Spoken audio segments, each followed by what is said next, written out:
Syukur dan puji tentu marilah kita senantiasa haturkan kehadirat Ilahi Robbi, Allah pencipta alam dan pengatur kehidupan ini, atas banyak nikmat yang telah dilimpahkan bagi kita semuanya, utamanya nikmat iman dan Islam.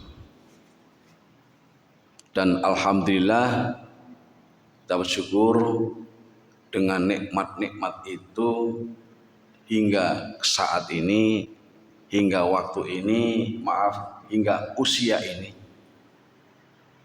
kita masih istiqomah dalam menjalankan syariatnya, yaitu Al-Quran, dan mengikuti tuntunan Rasulnya. Semoga kita tetap istiqomah sampai akhir hayat kita nanti, dan semoga hidup kita oleh Allah di akhir dalam keadaan baik atau husnul khotimah. Amin ya rabbal alamin. Jamaah yang insya Allah senantiasa dimuliakan Allah SWT. Juga kesempatan yang mulia ini perkenankanlah saya mengajak, utamanya pada diri saya sendiri, untuk senantiasa kuatkan iman. Setiap kali saya sebut, kuatkan iman, karena iman ini senjata dan ruh ibadah kita. Setiap kali kita ingatkan, setiap kali kita dibahas, saya ingatkan, maaf. Dan perkuat, perbanyak, perluas amal kebajikan kita. Artinya sasarannya, dan juga jumlahnya, dan juga frekuensinya. Jadi keseringannya, kuantitasnya, dan juga sasarannya kita perluas sesuai kemauan kita.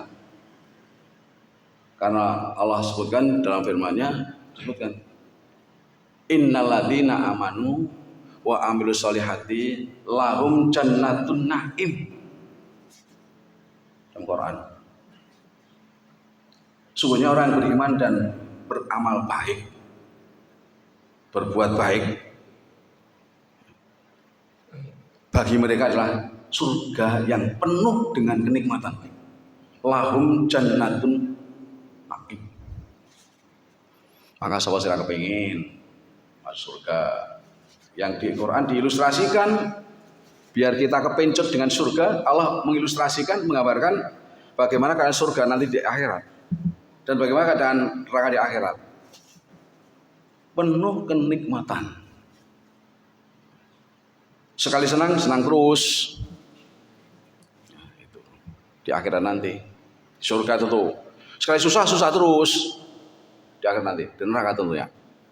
Maka mari kita berburu itu hidup kita gunakan, kita harus berburu satu kenikmatan, kebahagiaan yang kekal, yang sangat beda dengan di dunia. Ketika Allah gambarkan dunia ini sebatas kayak permainan dan senda gurau. Permainan Pak Ibu walahu dan senda gurau itu aneh apa? Gak ada.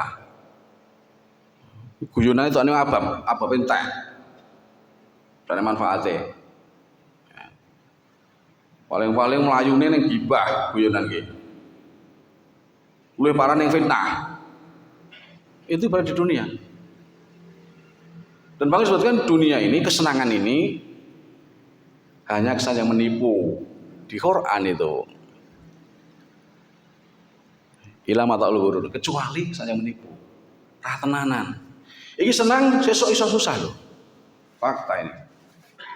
Ini cukup, besok bisa kekurangan. Ini subur, besok hancur tadi pasir seperti di lahan pertanian di sekitar Semeru. Ra ngerti itu. Biasanya yang mboten ngoten niku apa? Maling yang tato, lahar wis malah niku dadi rezekine penambang pasir. Ora ngerti. Karena apa? Saya sebut di ayat pertama, ayat di rakaat pertama. Ujuk-ujuk. Enggak ujuk-ujuk. Itu enggak ujuk-ujuk bagi Allah, bukan ujuk-ujuk. Di rakaat pertama tadi kita baca Al-Imran 109. Walillahi ma fis samawati wal ard fayakfiru ma yasha wa yu'izzu ma yasha. Wallahu rahim. Langit bumi ini milik Allah. Ya sakarepe Allah lah. Itu. Milih Allah lah ini. Dan Allah mengampuni siapa yang dikehendaki. Kekuasaan Allah. Dan siapa yang diazab. Quran Al-Imran surah 3 ayat 109. Dan Allah Maha Pengampun lagi Maha Penyayang. Ini milik Allah yang kita tempati bumi ini. Kita tempati. Dan bahkan ketika terjadi satu musibah, satu bencana, itu bagi kita mungkin ujuk-ujuk. Nggak ngerti ujuk-ujuk kok. Pas turu Pak, geruduk. Pas turu aku melayu, kono asap pireng aku glosor. Pengakuan kemarin itu. Aku selamat, mukaku orang gosone gegerku gosong melonjak. Kesujuk. Tapi Allah bagi Allah bukan ujuk-ujuk, bagi Allah. Disebutkan di Quran, yaitu di Quran surah 57. Ini untuk saya menunjukkan bahwa ini bukan ujuk-ujuk. Sudah dirancang oleh Allah. Bagaimana kita menyikapi? Ini bagian dari rencana Allah dalam rangka menegakkan, meluruskan, mengentaskan hambanya dari kesesatan. Itu banyak cerita riwayat di Quran. Bagaimana mereka diazab. Untuk menganiaya, tapi untuk bagaimana dia biar sesatnya tidak berlanjut-lanjut. Bahwa orang kedelarung lai salah. Dan kodok kelingan manusia Allah.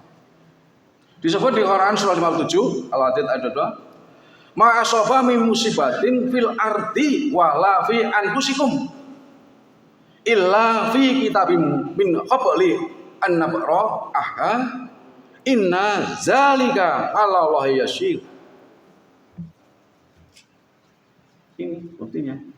Yang artinya ma asaba min musibatin fil ardi wala fi anfusikum. Tiada suatu bencana pun yang menimpa di bumi ini, tidak pula pada dirimu sendiri, illa fi kitabim min qabli an nabra'aha, kecuali telah tertulis jamaah. Telah tertulis dalam kitab Lauhul Mahfuz sebelum kami menciptakannya. Subhanallah. Bagi Allah sudah, kalau bahasa manajemen sudah masuk blueprint itu, perencanaan Allah. Tahun 2021 tanggal 5 bulan Desember Semeru jeblok. Udah direncanakan. Cuman dirahasiakan.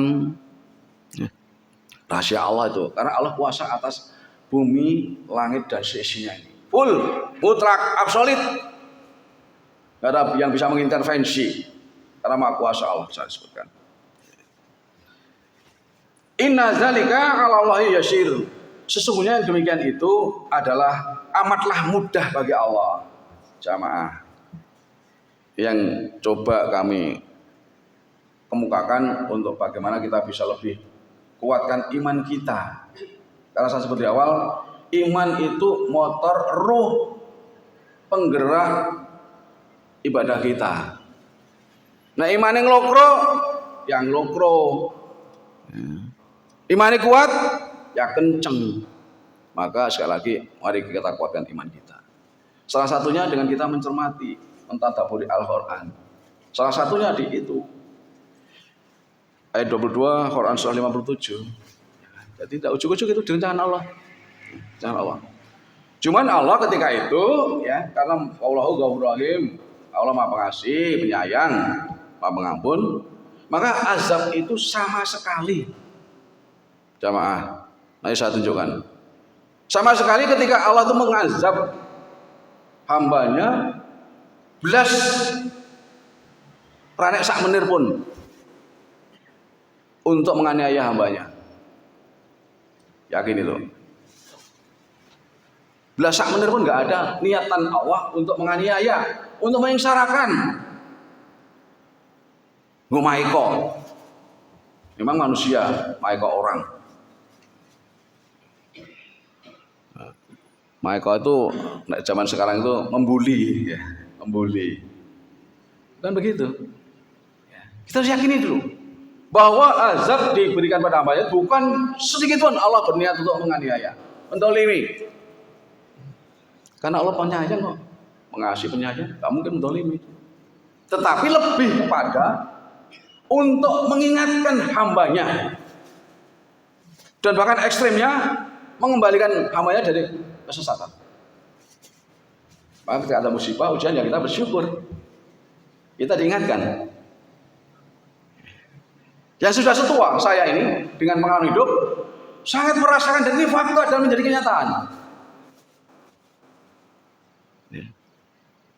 Ketika terjadi musibah, ketika terjadi ujian, itu saat waktu anak saya yang barep, saking senengnya itu, ya, dulu memang saya itu pernah anggar klebu nang UGM lah. Waktu kita masih berpikir terlalu idealis itu. Fakultas ekonomi, akuntansi, tak perlu motor anyar. Waktu itu usum-usumnya Jupiter. Saya belikan, Pak. Saya belikan. Karena pengen warna biru sampai nginden 1 bulan baru dapat. Untuk motornya, goning kosan, 5 dino, Pak. Diambil orang. Saya juga buka-buka itu, kenapa ya? Gitu. Kalau temannya ibunya itu cerulnya gampang banget. Sodakohmu kurang, Bu. Masya Allah. Ya sodakoh gitu. Sosok menyakitkan itu. Cerulnya gitu, sodakohmu kurang, Bu. Ikhlaskan. Iya, saya ikhlas itu. Saya koreksi itu. Perolehan motor itu, maaf, saya buka-buka. Perolehan motor itu. Ternyata saat titik-titik itu ada dari motor itu untuk belinya ada unsur, maaf, haramnya. Saat itu pegang proyek. Ya nggak sadar kadang-kadang. Wong itu fee kok komisi dari pelanggan. Ya Pak Marina boleh kan? Komisi. Tapi ternyata itu juga termasuk nggak boleh. Bahkan di KPK itu tidak boleh itu. Komisi harus kembali pada negara. Maka kerabat saya Solo, Pak, I'm sorry itu nggak sadar, Pak. Karena terima rabat, akhirnya kebui. Teman saya juga kepala dinas kawasan Sukoharjo, Pak Bambang. Karena rabat, kena bui. Masing-masing 2 tahun. Alhamdulillah saya juga kena bui. Terus bertobat. Lah kok diajar itu. Hilang. Ya udah kita ikhlaskan. Anak pulang, Bapak motornya hilang. Udah. Gak apa-apa. Maaf, saya belikan lagi. Itu. Jadi musibah itu semata Allah, yakinlah kita. Itu bukan untuk aniaya hambanya, bukan mendolimi, bukan menghukum, bahkan membuli, bukan. Memang manusia membuli. Tapi untuk mengingatkan kita, bahkan ekstrim mengentaskan kita dari kesesatan. Maka bersyukur. Itu ditunjukkan ketika itu, yaitu di Quran surah 4, jamaah. Di dalamnya ketika Allah sama sekali nggak punya niatan membuli, menganiaya hambanya. Di Quran surah 4 An-Nisa ayat 40, Allah berfirman, Innallaha la yadlimu misqala dzarrah wa in taku hasanatan yudha'ifha wa yu'ti min ladunhu ajran azim. Quran surah 4 ayat 40, kalau salah nanti bisa dilihat di Quran. Kalau salah maaf. Artinya innallaha la yadlimu misqala dzarrah. Sesungguhnya Allah tidak menganiaya, mendolimi seseorang walaupun sebesar zarah. Dimantapkan. Zarah kuwi nek cara Jawa niki mbiyen ana sing wae tengu. Tengu kuwi barang ra ketok. Mikroba. Nek wong Jawa meneh gurem, rada ketok sithik gurem. Kalau di Quran biji sawi. Wa in taku hasanatan yudha'ifha, dan jika ada amal kebaikan, dia Allah akan melipat gandakannya. Masya Allah. Itu Allah. Wa yu'ti miladun ajran azim, dan memberikan dari sisinya pahala yang besar. Ini yang saya sebut tadi. Wallahu ghafurur rahim. Di surah 329 129 tadi. Wallahu ghafurur rahim. Buktinya ini. Dan ini ketika kita sudah masuk usia tua, mungkin merasakan ketika kita mau bermuhasabah. Rasain jamaah. Rasa sekali. Maka sekali lagi, musibah yang terjadi apapun bentuknya, ini merupakan bagian dari rencana Allah SWT untuk kebaikan hambanya. Kayak nggone Semeru dilongkas, sekarang jadi musibah. Ning kira-kira rong sasi jadi berkah. Pasirnya melimpah ruah. Nek biyen nambang dadak nganggo bego, alat berat, sesuk arek ngeruki tok. Treke surung kayak gitu jadi. Itu. Jadi musibah yang terjadi apapun bentuknya itu merupakan bagian dari rencana Allah. Rencana Allah. Maka kita nggak usah terlalu resah, gelisah, bahkan mengumpat, mutus asa, atau yang lebih irus lagi berprasangka buruk pada Allah. Kita hindari. Dengan musibah itu bisa juga loh. Karena judek wong judek niku di luar nalar lah. Wong judek ya wong bapak pateni. Mana tidak. Anak diteka, judek. Ironisnya kan itu yang larinya. Dan judek tidak nggak masalah. Tapi ketika itu ironis sekali, saya berprasangka kepada Allah. Ya Allah, aku wis tak rewangi ya ibadah.